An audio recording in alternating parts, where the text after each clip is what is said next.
Alright, what's up guys? My name is Zach and today I am driving a 1984 Toyota 4Runner. Up front is a 2.4 liter carbureted inline 4 and down below is a 5-speed manual transmission. Now I am super excited to be driving this here 4Runner for a couple of different reasons. First of all, this is a very important year for the 4Runner because it's the first year of the official 4Runner.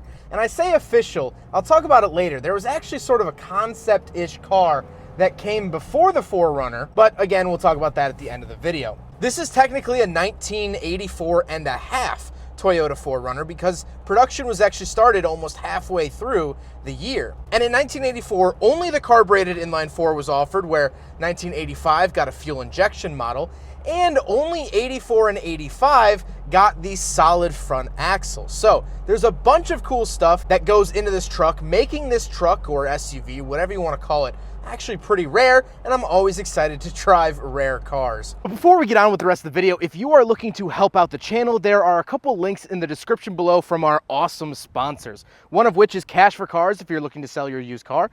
One is from Fixed, a Bluetooth OBD2 sensor to help diagnose your vehicle, and another from Conplates. Conplates is a suction cup license plate mount for your vehicle in case you don't want to drill into your front bumper. Each purchase or quote goes towards helping the channel, and it's greatly appreciated, so let's get on with the video. Let's get back to that 2.4 liter under the hood. It is carbureted, like I said. They didn't offer electronic fuel injection until the next year, and this engine makes about 107 horsepower. It is not very powerful, but then again, this is a small little truck. You don't really need that much. Although this is carbureted and it is getting to be the winner here in Chicago, the 22R actually started great, drives great, feels like any other engine.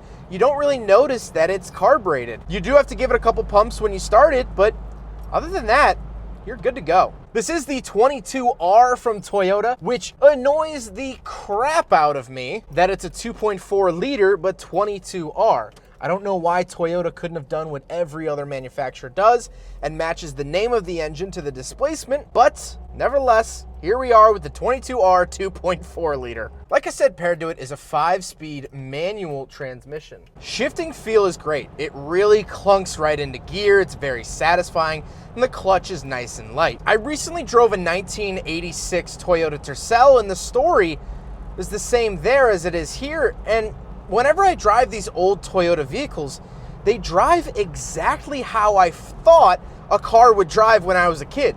Before I had ever driven a car, I had this idea, this image in my head on what it would feel like to drive, and that's exactly how old Toyotas drive.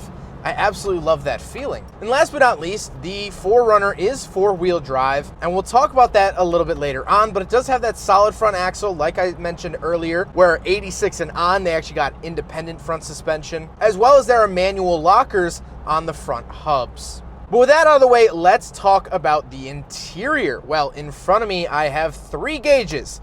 On the left is my coolant temperature, in the center is my speedometer, and on the right is the fuel. Now, this is a early 80s car, so there's an emphasis on 55 miles an hour because from 79 to 82, it was actually legally required to have some type of indication showing 55 miles an hour on instrument clusters in cars. So this is Toyota's stab at it. On the steering wheel, I just have Toyota and the horn, and that's it. It's a very thin steering wheel. It does not offer any type of crash protection.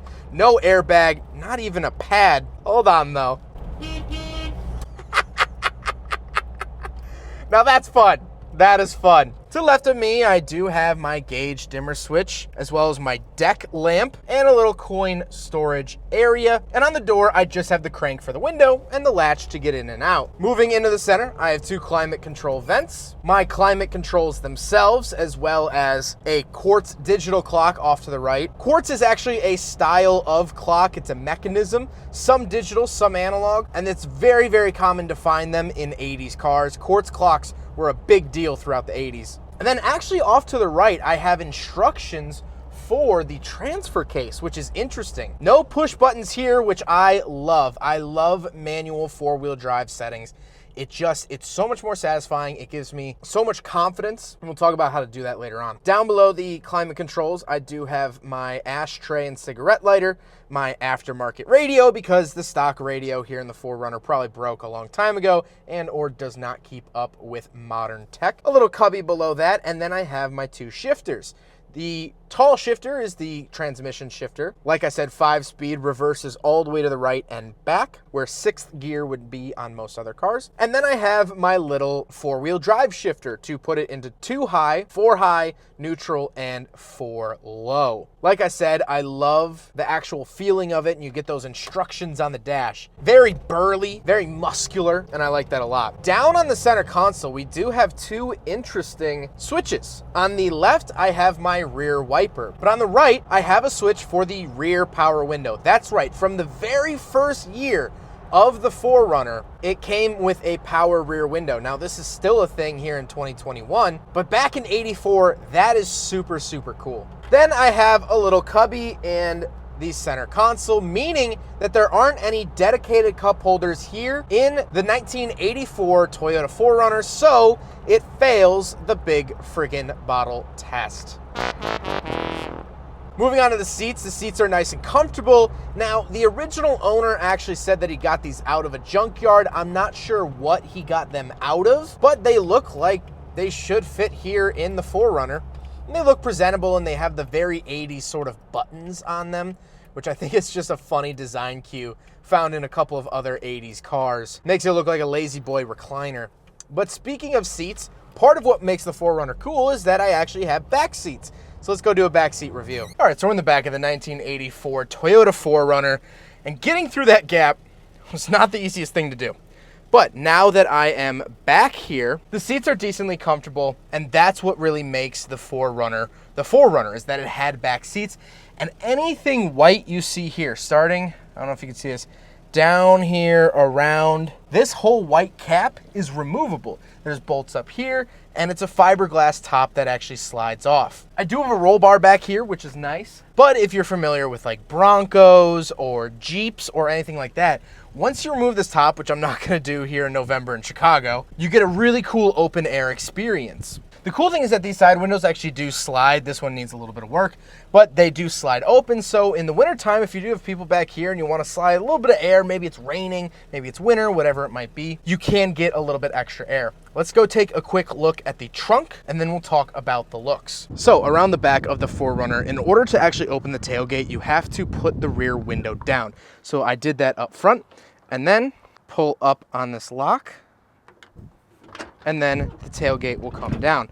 Tailgate is just like a normal truck. However, it has this nice plastic interior, stuff like this. But at the end of the day, it's really a pickup truck. Now, the room back here is absolutely phenomenal. That's the nice stuff, is that you can bring 3 extra people along with you, but also all your camping gear. Maybe your animal, your friend, your cat, whatever you can fit back here, you can absolutely do so. It's just like a regular pickup truck. Now, I do also have a rear wiper on the fiberglass shell, which is kind of funny, and we talked about how to operate that up front. Really, really cool. You gotta love a first-gen 4Runner. Now we gotta talk about the looks. I love the look of this here 4Runner. I really, really do. It's basically a Toyota Hilux with a cap on the back. That's really what it was. And so that's one of my ending talking points on this here 4Runner. Like I mentioned at the top of the video, this is the very first year of the 4Runner. 1984 and a half is technically the first year of the Toyota 4Runner. Something so fabulous, something so great for the off-roading community and just truck lovers abroad. So before the 4Runner actually came the Toyota Trekker, which was built with the OK from Toyota by Winnebago. It added a hardtop to the Toyota Hilux and had foldable rear seats. From 81 to 83, Toyota sent just the cab and chassis to Winnebago in order to avoid the chicken tax. 1,500 were built and a few more DIY kits were sold, but it essentially served as an unofficial test vehicle for the 4Runner. People loved this Winnebago conversion known as the Toyota Trekker. So Toyota said, hey, why should we let Winnebago get in on this? Why don't we just make our own? And that's what ended up starting the Toyota 4Runner. So with all that being said, the original 4Runner was an actual smash hit with its awesome off-road capabilities, removable hardtop and optional soft top, its ruggedness, its design, its look, its feel, its drivability. This truck was an absolute hit. If you're a fan of older Top Gear, you'll remember that they had the indestructible Toyota Helix. That's this truck. That's the same thing as this, except theirs was 4 years newer and had a diesel and of course was European spec, but it's the same thing. These things are rugged. You can send them through the gates of hell and they'll come out the other side still with a half a tank of gas. I love driving this truck. Like I said at the top of the video, it drives exactly how I think a car should drive. The shifting feel, fantastic. The clutch engagement, fantastic. The steering is actually spot on for being a pickup truck from this era. I mean, my God, my RX-7 has worse steering than this. This is so cool, so unique, and so rare, especially the fact that this is an 84.5 with the solid front axle. It's cool all around. I hope you guys enjoyed the video. Huge thank you to Tom for reaching out and letting me drive his 84 4Runner. This thing is just so cool. It's the coolest, and I can't thank him enough for letting me do so. But I hope you guys enjoyed the video. Don't forget to rate the video, comment on the video, and subscribe if you really liked it. Take care, guys.